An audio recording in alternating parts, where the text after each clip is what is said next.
I told the dude was like, man, he's like, I ordered like 4 nuggets, and I'm like, no, you got two. Let's try that. Oh my god, overgrowth again. Oh, my baby, hello, my honey. Hello, darkness, my old friend. Howdy, it's stuck on Pandora. With the recent matchmaking changes being so polarizing, I felt the need to argue my point of view on the changes. While no argument can be freed of all bias, I want to attempt objectivity by saving my say in this argument. I want to say that while I'm against the recent changes, I respect the differing opinions offered by both the devs and the community. In the background is the first casual queue match our team got to play. We just went in as a two-man. We live in the new age of media where all content is a constant work of progress. Kilgoth, he's an old school gamer and he visited me last night and we were having a conversation about this, and he said, when I was your age I had Mega Man X, and if I wanted to play Mega Man X, I played Mega Man X. You always knew what you were in for. In these days of day one patches, incremental changes, and season passes, the experience as a whole isn't set in stone until years later. Even Borderlands 2, which released in 2011, just received a major new patch. Granted, Mega Man X couldn't receive any new bug fixes or DLC else, but it was also completely bought and paid for. In our new age of media, we lease games. We pay rent with the fees that have fun names like Season Pass or Bundle or Deluxe, but our experience is limited to mandatory patches, always online. Shep Hyken relayed the success of McDonald's as customers want positive, consistent experiences. Consistency creates confidence, which can lead to retention and loyalty. Battleborn has been on exactly that track. Borderlands Gearbox fans bought the game, unique customers bought into the game. It was never a smash hit, it has its own unique place. Beyond its more objective qualities, people describe Battleborn as more human, more original, that it has character. That while the game may have problems, and that there are even better games on the market, they can't seem to stop playing and loving the game.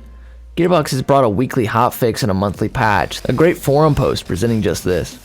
However, each of these has been either additions of content or incremental changes, not the reworking of the entire matchmaking system. Let's get into the rework. The goal of Gearbox was that all our players want a good match. This was Randy Varnell, Battleborn.com. All of our players want a good match, but that means different things to different players. We can really sum up most of the requests in 3 statements. Match as quickly as possible, match as closely as possible to your skill, give you some choice in what you play. At times, those priorities are at odds within the matchmaking system. What they did about it: this week we're going to adjust the flow of competitive matches to try a different approach at handling some of our challenges. Here's how we're changing versus.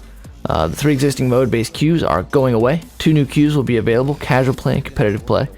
Intermittently, a third option, Spotlight Battle, will appear featuring a single specific map or mode. How did it work out? Well, on the positive side of things, users, forums, and Reddit have commented that they were getting the first taste of alternative game types, that queue times had been greatly reduced, and therefore gameplay time had been increased. Notably, this change was most felt for PC players.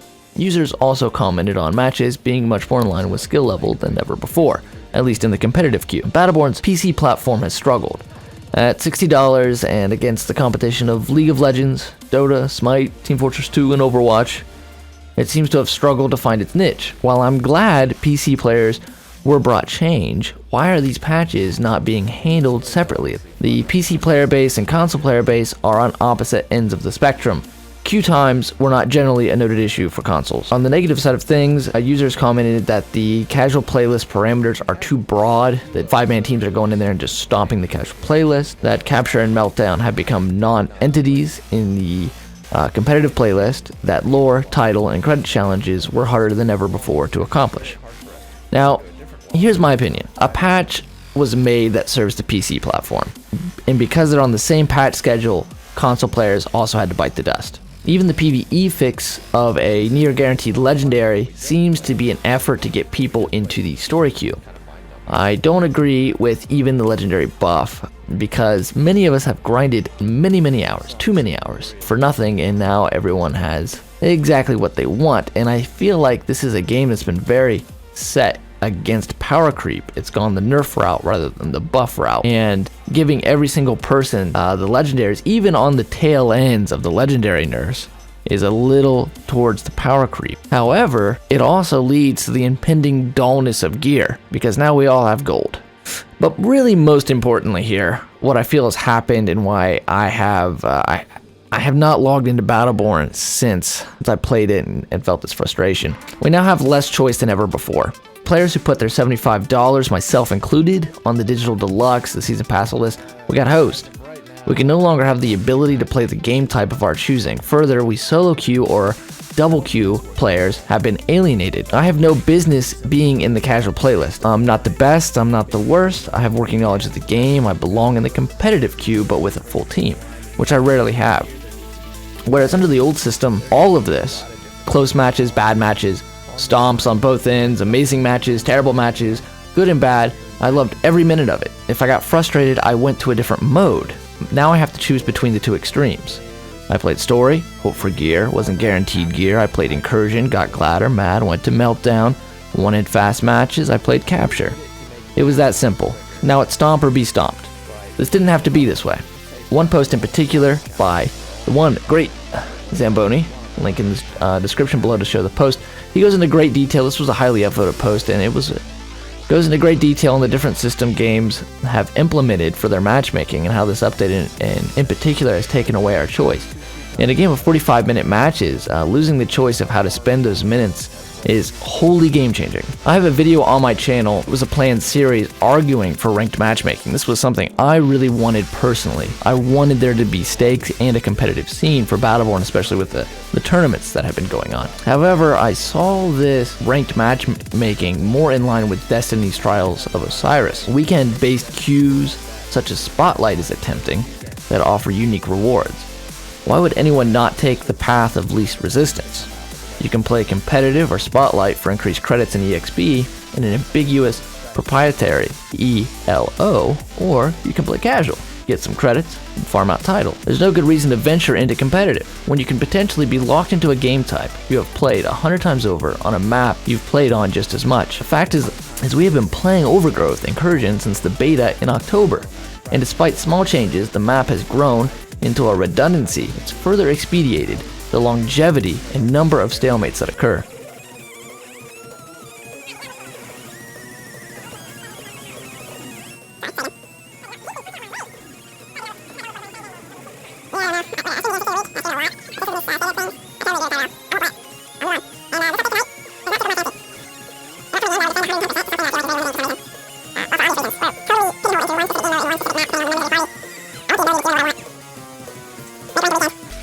An incursion on Overgrowth may be totally out of context for the lore challenge you're currently grinding, and of which you expected rewards are: you can gain EXP Void you, credits when taken into the context of the PvE buff that are currently as valuable as why sweat where there's no stakes and there's little to no reward, and an invisible Amorpheus system holding up the strings, because you could queue casual where skill doesn't matter and the credits still don't matter. You can go play casual, you can kick the snot out of new customers, or be so pummeled that you join the great exodus of rage quitters, also wondering whereabouts do they queue. This could have been implemented incrementally. These were the updates planned. We're going to get 5 more heroes, 3 new PvP maps, in-game reporting, matchmaking adjustments, hero balancing, lore challenge, and a new PvP mode this fall. Great. Now imagine the matchmaking rework in the context of all these updates having first been installed, potentially also giving Gearbox time to experiment, say, with us, on matchmaking types PC. Give them a new playlist where you're experimenting with these new parameters. You have a loyal fan base over there, limited but loyal. Use double credit or EXP weekends to reward players for logging onto the test of your new mode. This could have been tested last weekend with the double credits. Hey, come try out the new queue and tell us what you think, and then Monday we're going to revert and think on it. Beta test it. Overwatch had a 5-month beta. Don't rework the entire thing to suit 2 diametrically opposed extremes, those who want a fair fight and a short queue. An old saying of any business is, we offer 3 kinds of service: good, cheap, fast. You can pick any 2. Good service cheap, won't be fast. Good service fast, won't be cheap. Fast service cheap, won't be good. I slept on it, and I expected that I would log on today, reading the forums, reading the subreddit, and I would see a reaction. I thought in the days of, Division 1.1 and Destiny's 0.04% buff, where people were just enraged, that there would be a plethora of talk on the new system. However, that wasn't there. I came to find little, taken in the context of the other mega hits right now. And so this decision will make or break this game. We players will now have to either believe in Gearbox or get out. First, a quote by Jack McDivitt, author of Engine of the Gods. Somewhere we taught ourselves that our opinions are more significant than the facts, and somehow we got our egos and our opinions and truth all mixed up into a single package, so that when something does challenge one of the notions to which we subscribe, we react as if it's a challenge to us. And Randy Varnell. We're making progress, but are by no means done. Try out our changes, keep providing feedback, and work with us to continue to improve Battleborn. Now that is the end of the video, because ultimately it's going to be up to you guys to continue to play to see if any of this gets changed, and that with something like this where the entire system has been reworked is the only option.